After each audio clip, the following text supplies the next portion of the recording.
Welcome back to the Gyrl podcast. I'm Kyra. Thank you everyone for joining.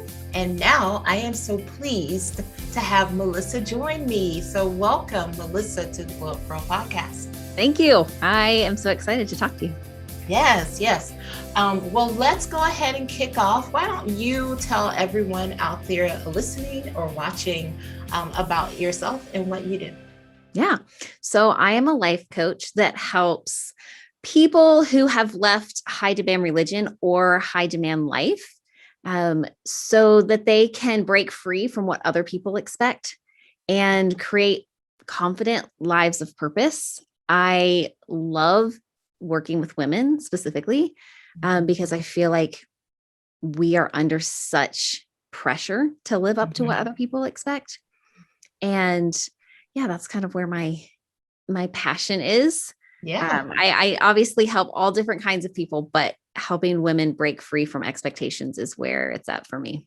Yes. Okay. Well, love that, first of all. So, because I do feel like anyone out there that is a woman today is probably going to really benefit from this conversation and just from me talking to you today, because there's all this expectation and all this stress and anxiety that we carry around because everyone is expecting a lot from us. So let's start with I'm gonna pocket this one question I have about what it looks like, but let's talk about your background and why did you become a coach and why this focus?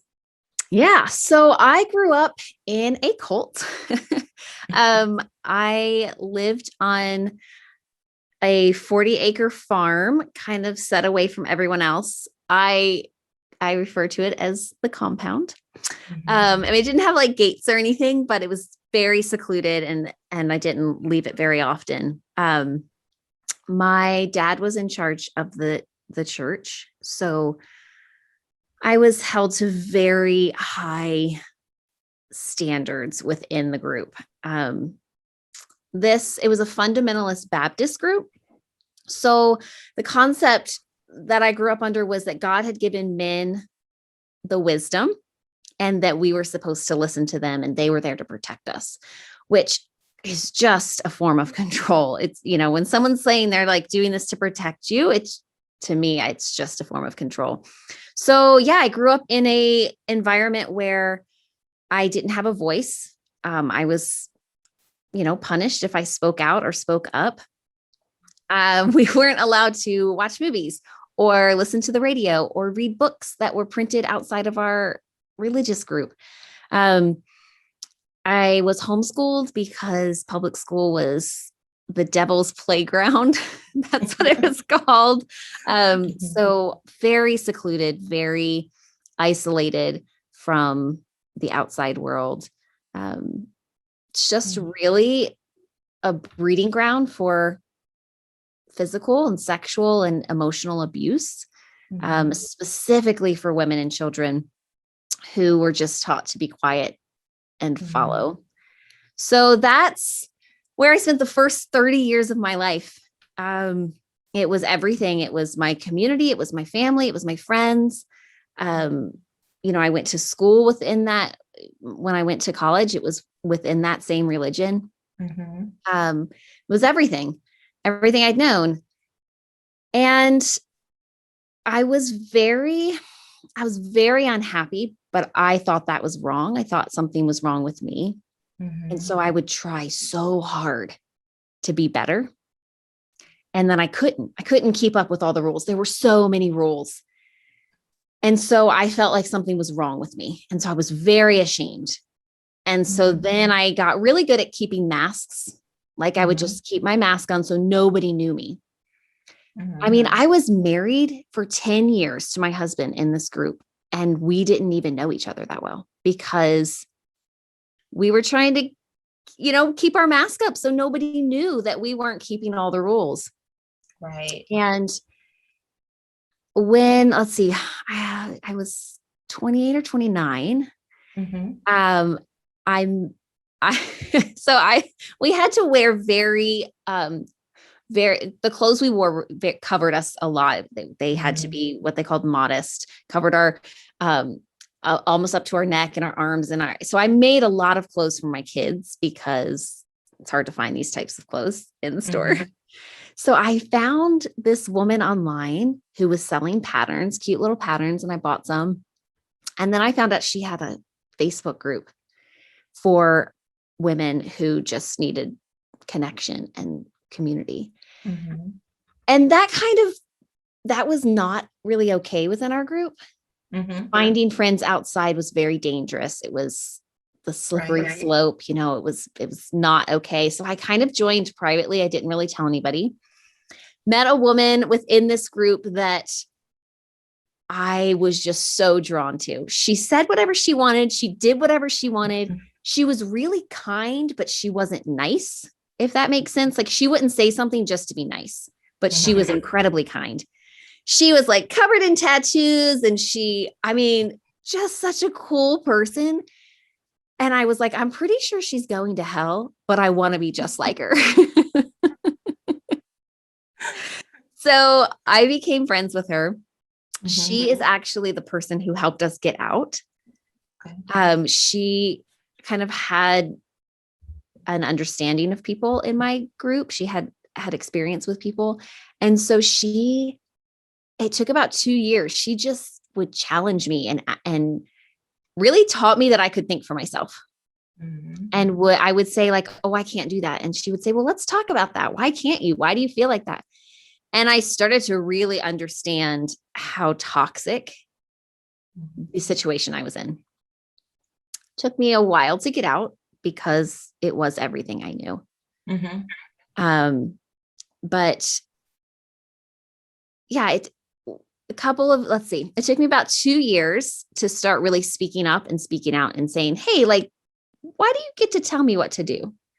To the people in charge of my group? Like, why do you, just because you're a man, you get to tell me I can't do X, Y, Z? And it did not go over well. Yeah, I was going to say, how did that go over for you? No, not well. People were not happy that we were really just allowed to be obedient and happy. And now I was not being obedient, and I was really unhappy, and I was just letting it all show. And it got really messy. It got really messy. And I didn't care because I was so tired. I was so tired of living this life that somebody else told me to live. And during that time, my sister got cancer, and she lived the other side of the world. She lived in Thailand, and I went to visit her. And at this point we had pretty much left the religious part of this community, but we did still live there because we had a house there. And I went to visit my sister for a month. And that's kind of when I realized what I was in was a cult and how bad it was. And there was lots of talking and kind of hashing out what we had been through. And when I was leaving, the night before, I'm curled up on her floor crying and having a panic attack because I just couldn't stand the thought of going back to this life. And like a sister, she was like, you better figure this out. She's like yelling at me as I'm like having this breakdown on her floor. She's like, you better figure this out or you're going to make yourself sick just like me. And that was such a wake up call. I remember going home and I was like, I've got to finally make some really big, brave choices. And, I had been in therapy up to that point because I'm, dealing with a lot of stuff that I had been through.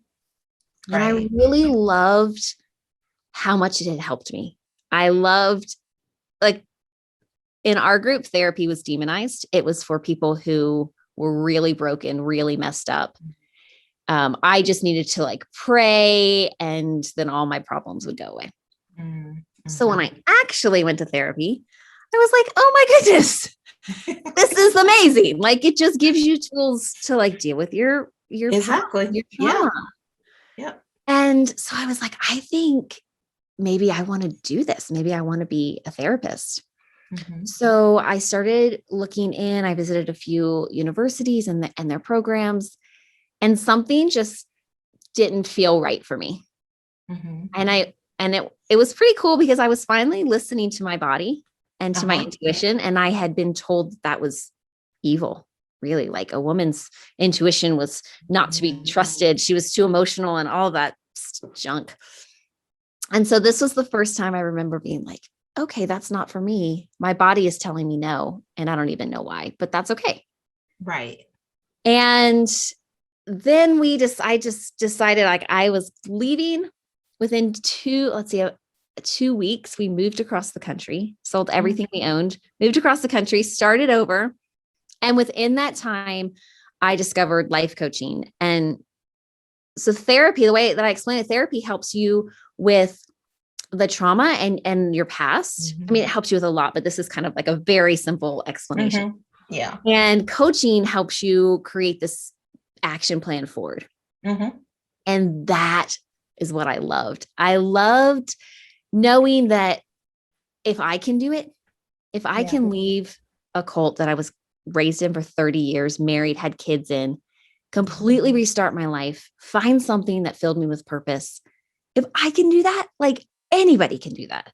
Yeah. And I just, it was like, this is my purpose. It just lit me up, and helping anybody, but specifically women, break out from what other people are telling them to do and create their own plan that actually makes us happy. That just makes me all excited. Well, first, I want to say thank you for sharing your story. It's very inspiring, and you're very courageous. Thank you. For one. And so that is really awesome to hear you tell that, and just to see you light up, even to see you light up talking about, it just shows growth and it shows courage, because even when you're telling it, I know it couldn't have been easy for you to be living through that, but the strength that it took to be able to move beyond that. And then also, you had someone to come into your life that played a sort of like a fire starter. Oh yeah. Oh yeah. The lady that was going to hell. Yes. But now we're going together. We'll fine. Y'all both in the devil's playground outside. Yes. But you had that support. You had someone to recognize and see and help you. And then along the way, then you just got stronger along the way, because you started to listen to your intuition and you started to listen to Melissa.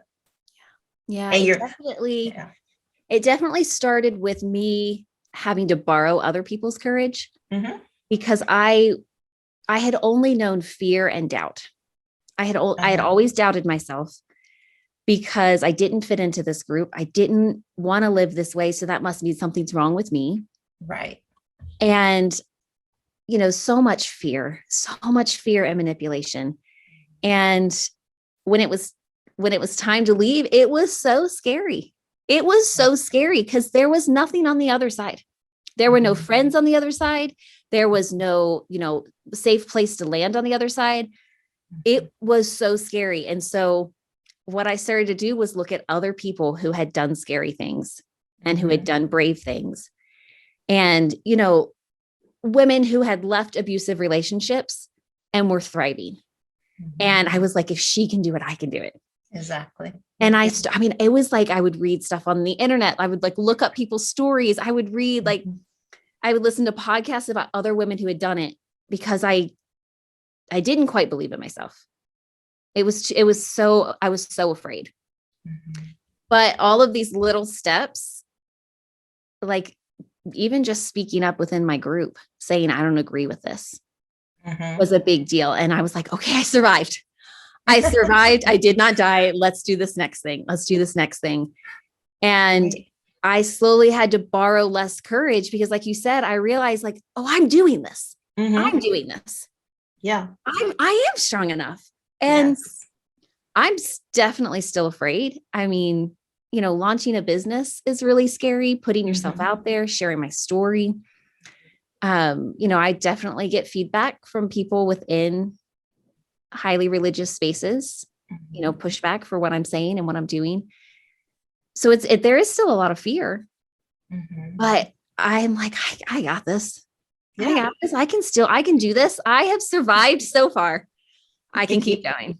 Yeah. Exactly. And it's like what you said, you have the building blocks. And so you've been building and you've been I'm glad you brought up therapy and also the difference between therapy and coaching. I talk a lot about that on this podcast. I talk a lot about this on any platform where we're discussing. Oh, I'm talking to a coach and we're talking therapy. And I'm like, they're not the same thing. No. Your coach is different from your Yes. therapist. Your therapist serves a very like a purpose, and the coach serves a purpose to move forward. You whether it's a life coach, a business coach, Yes. development coach, whatever. I mean, they each have purposes in your life. And so you are with I'm like, every time, like when I talk to my therapist, we are talking about, she is helping me to look at the past and figuring out the why I do the things that I'm doing now, or why these things trigger me, because guess what? They're tied to something in the past. Yes. The coach is talking about how are we going to progress and move that business forward that you just launched, or how are we going to look at your career and move you to the next phase in your career. So it's so important, because I think a lot of times people just like try to lump those things together, and they're like, well, you've got a therapist, so you don't need a coach. And I'm like, no, it's about the ultimate different needs. And it's about the investment in yourself. Like it is about you, like you said, is about figuring out like, what is it that I want to do with my life? What is the purpose that I see for myself? And how do I get there? And the way you get there is by having that support system. Yes. And so I would not be here. I don't even know if I would be alive, honestly, if it weren't for the women who supported me in this coming out of this group. I mean, it got really dark and it got really hard when you're leaving everything you know and stepping into complete unknown. I mean, when I say I didn't even have a credit score. Like I had I didn't know what I was doing. The women who were supporting me, whether it was my therapist or the counselors, I've had coaches. I mean, I've had coaches for like one specifically just to help me with money, because I was so afraid of my relationship with money, because I never had that training or, and so yeah, another way to think about it is when you're injured, you go to the doctor and they help you heal. And if you're an athlete, let's say you break your leg training, you go to the doctor and they help you heal. And then your coach helps you train to move forward. And so that's kind of like, it's like a therapist is the doctor, right? Like they're helping you heal. And then I love the moving forward, like women, especially like from my case, what I work with specifically is those who have had religious influence that doesn't fit their life. There's so much expectation and somebody else's opinion on how you're supposed to live your life. And we take it, we do what they say. Whether it's, small, big, it's ingrained in us and we are miserable. So many of us are living this life. We hate our job. We hate our life. We hate the choices that we're making. And we think this is just it. Life just sucks. And this is just my life. Well, yeah, people often feel like they have to settle because of a decision or a choice they made, but you always have the ability to change. Like nothing is set in stone. No one said because you said yes to this thing that means that has to be the forever for you. We're allowed to change our mind and our opinions and our desires. Exactly. Yeah.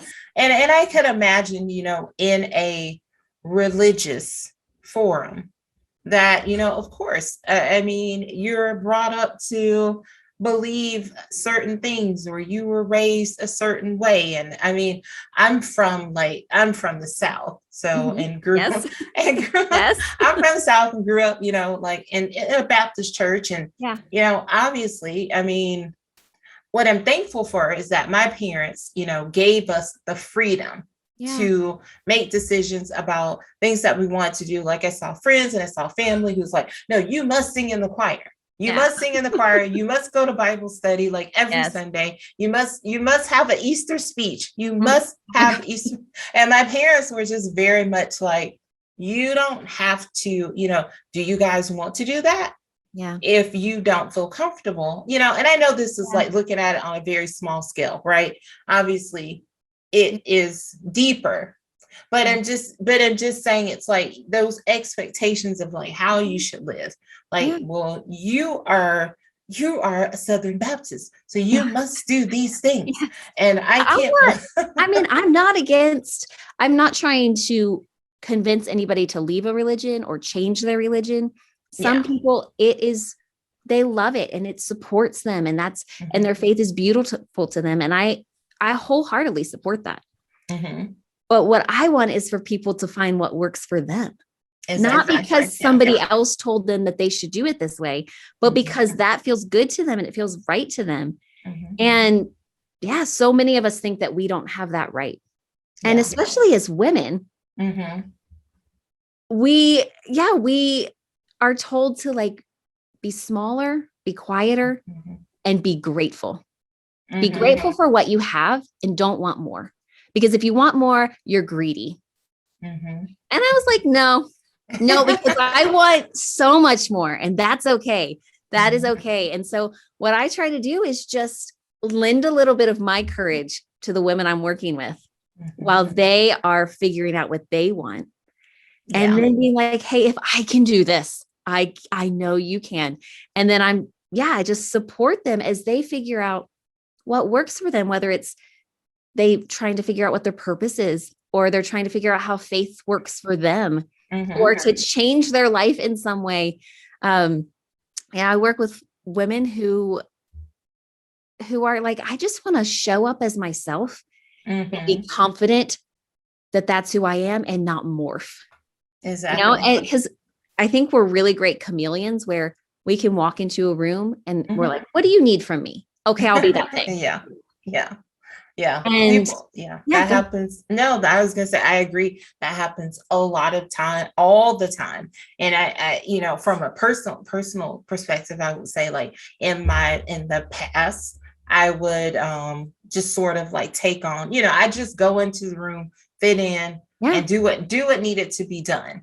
And then one thing about, for me, when I started therapy, that's when all that started to change. It was like, no, yes, not gonna do that, not doing that anymore. No, you're gonna get this feedback. Yes, it's so empowering. It's so empowering. Well, and and it's all about like listening to yourself, but also the people around you. Because like, I'll use a personal example. Like when I started going to therapy, my husband was like, what is happening? Who are you? And what did you do with my wife? And I was like, no, this is just me. It's always been here. I said, but when we're younger, we are raised that, we have to, like you said, we have to respect our husbands. We have to listen. We have to be not necessarily, well, not, it's sort of obedient, because I mean, obviously my faith is very strong, and I, and it's important. It's very important to me. But, I was like, but no, I'm not. But God gave me like a mind. Yes. He created. Gave me. I told my husband, I was like, he created me. He gave me this personality and this spirit, and I am who I am, and I have a voice. And so, you didn't marry me because you just wanted me to sit over here and like be quiet. And I said, but we're partners. Like, we are partners. Like, I go to work, you go to work, we both contribute to this house. Like, we want a better life for our family. And, and so that was like, it's a shift in the mindset, because, like I, in my house, my husband's an entrepreneur. I have a regular everyday job in this, and I'm the breadwinner. So there's a shift in the mindset, and there has to be a comfort level with like the roles being reversed almost. Yeah. And it also, you have to be comfortable with making it uncomfortable. Right. So like, as your layers start to come off and you start to be your true self and start to live that out loud, it made other people uncomfortable.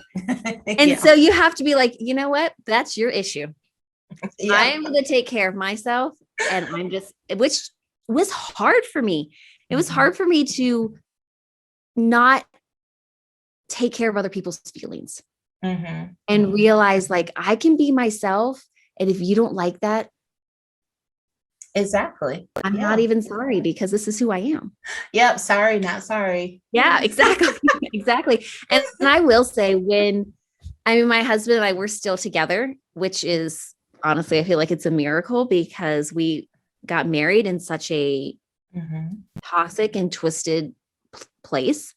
But when we left and I started to really like find my voice, and I'm not quiet, I am not easily contained, I have really big ideas and dreams, I'm opinionated. I had been trying to like squash all of that my whole life.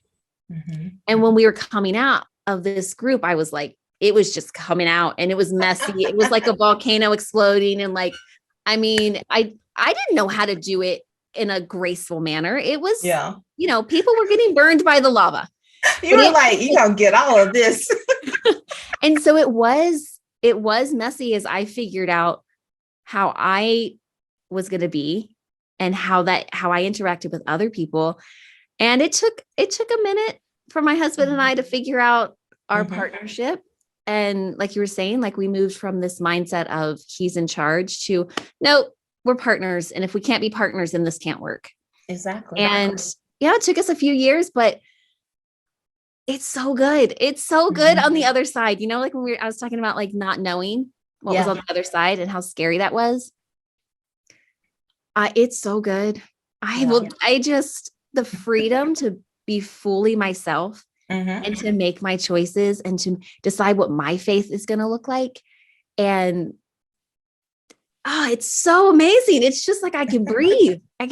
And my favorite part of coaching other women is when they realize that they're strong enough to put aside other people's opinions and do that thing that's just been inside for so long.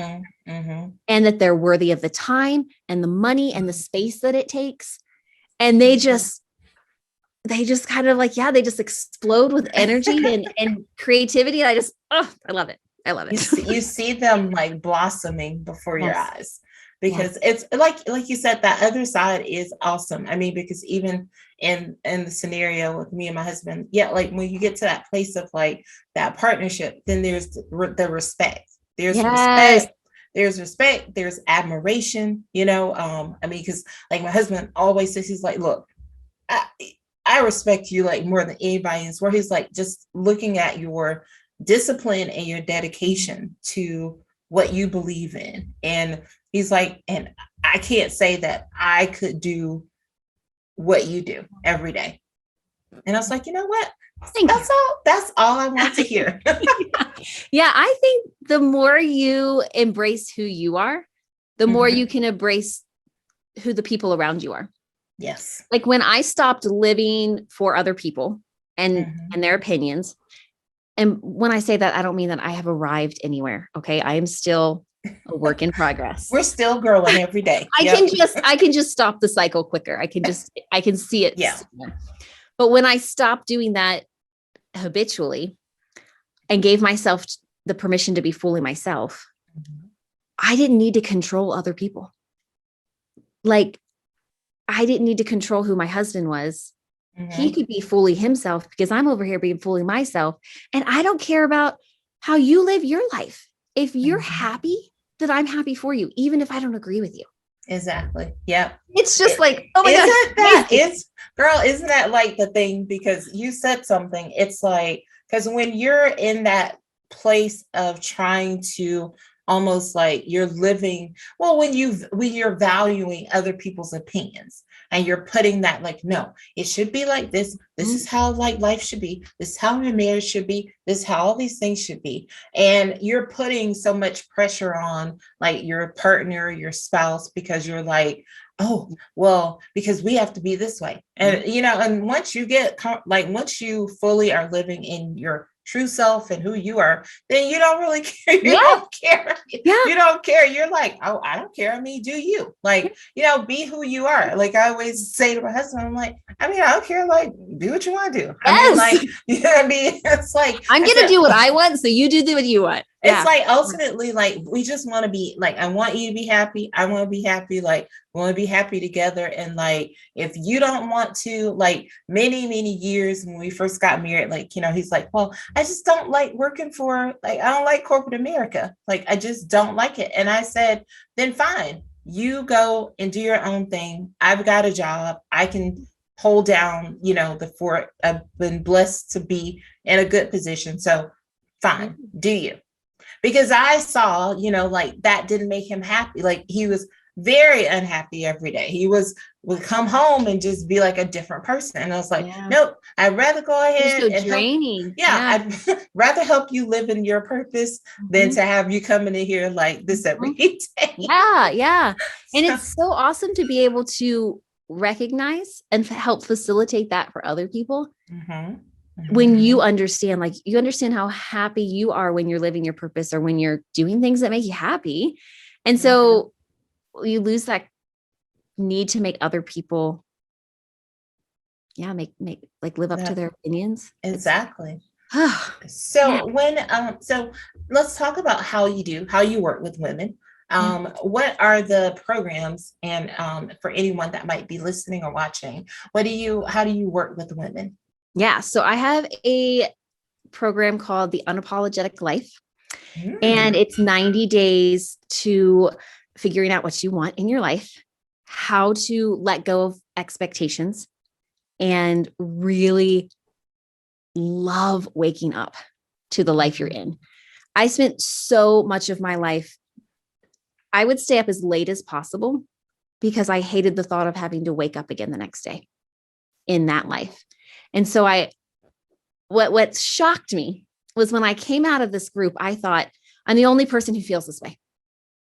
And I started sharing my story just as like a therapeutic way, like just to random people, like in the grocery store line or at the library.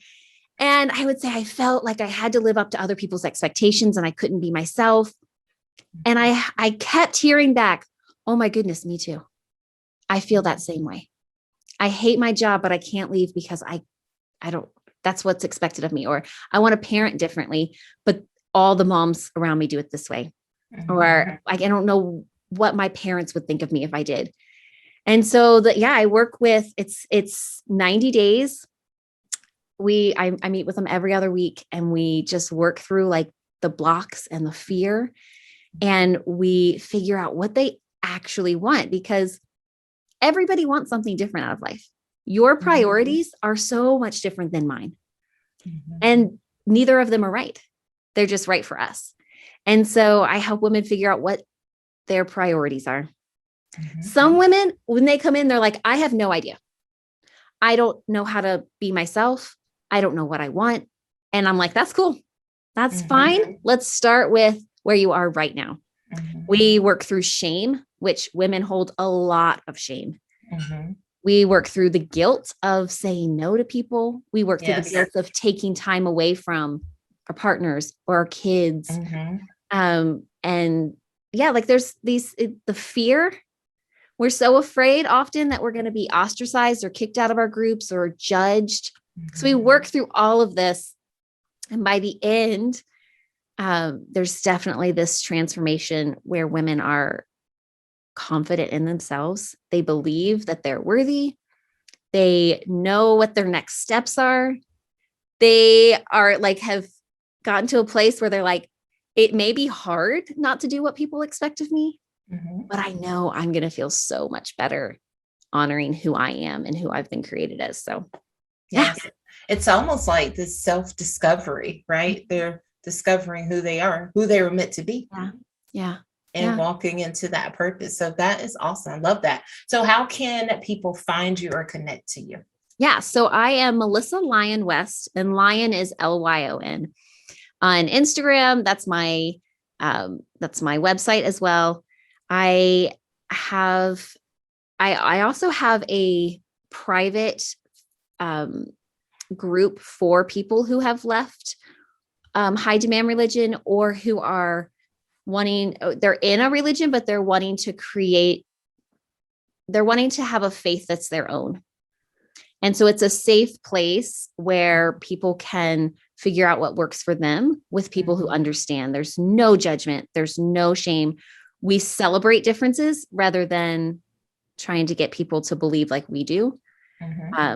So that's on my website as well. And awesome. You can just reach out to me through email, melissa@melissalyonwest.com. Fantastic. Well, you can also find the links in the show notes today. Well, this was great, Melissa. I'm going to hold you for one more segment, and this is 5 Things with Melissa. Get to ask you 5 questions, 5 random questions. Okay. That helps our audience get to know you a little bit better. All right. So one of my favorites, how do you start the day? All right. Are we talking best case scenario? Okay. We'll say best case scenario. Yes. I have a little space in my house. It's got a super soft rug. It's got some sage and a candle, and it's got just beautiful things. So I sit down and I light the sage and I light the candle, and I just take some deep breaths. I do a short guided meditation. I'm not quite where I can do anything longer than 2 or 3 minutes. And it just helps me to remind myself, like, I'm right here, right now. And I am beautiful and amazing just as I am. And when I start my day that way, it definitely changes how I experience the whole day. And I do try to write down like 2 or 3 things that made me happy from the day before. Life is really overwhelming right now for all of us. It's just a really hard time to be living in. And so when I tend towards anxiety and depression because of my past trauma. And then, we're all living through a very traumatic time now. So I try to just write down 2 or 3 things that make me happy to just shift my focus a little bit and to find the good moments in all of this hard that we're going through. Awesome. Well, what is one goal that you've set for yourself, professional or personal, and how are you tracking towards that? Yeah. So it's fun and scary. I'm currently in a coaching program to be a speaker, like on big stages. I love to talk. I don't know if you've noticed that, but getting up in front of people is, that's the scary part, but I'm very excited about it. So that's my goal. And I have a speaking coach and they keep me accountable. Awesome. Love that. What's one thing you like to do on a day off? I'm so artsy fartsy. I'm like, I love to create. It's very, very therapeutic for me. So I love to paint. And I'm not like very good at it. I just like to throw paint emotionally at paper. Is basically what happens. I can appreciate that. If you have one, what's a favorite affirmation that you speak to yourself? It couldn't have happened any other way. Oh. I come from a very perfectionist background. There was only one way to believe. There was only one way to act. And I have a fear of failure that I am growing through. And I try not to think of them as mistakes anymore, but as like, oh, it couldn't have happened any other way. I'm learning. And so when I do something that feels like it's a failure, I just say, oh, couldn't happen any other way. And that reminds me that I'm growing and I'm learning. I like it. And the last question is, how do you end the day? How do I end the day? I want to say something really like high-minded, like I read or something, but honestly, my husband and I love like TV shows like New Girl or The Office or Parks and Rec, and we usually just watch a few shows. Hey, it's no shame in like, oh yeah, it's just winding down the day. Yeah, like winding down the day with something that you enjoy doing. So I'm right there with you. I love like vegging out. I like watching TV at night. So it like takes me out of the everyday. Yeah, Awesome. Well, Melissa, thank you so much for dropping by and spending time with me today. This was your story is very inspiring. It's a story of courage, Thank you so much. and thank you for the work that you're doing with other women who have gone through or who may be in a similar situation as you were. So thank you for all that you are doing to help them press on and move forward. Yeah. Well, thank you for letting me share and having me on. Thank you. Awesome. Awesome. Well, stay tuned, everyone. I will be right back.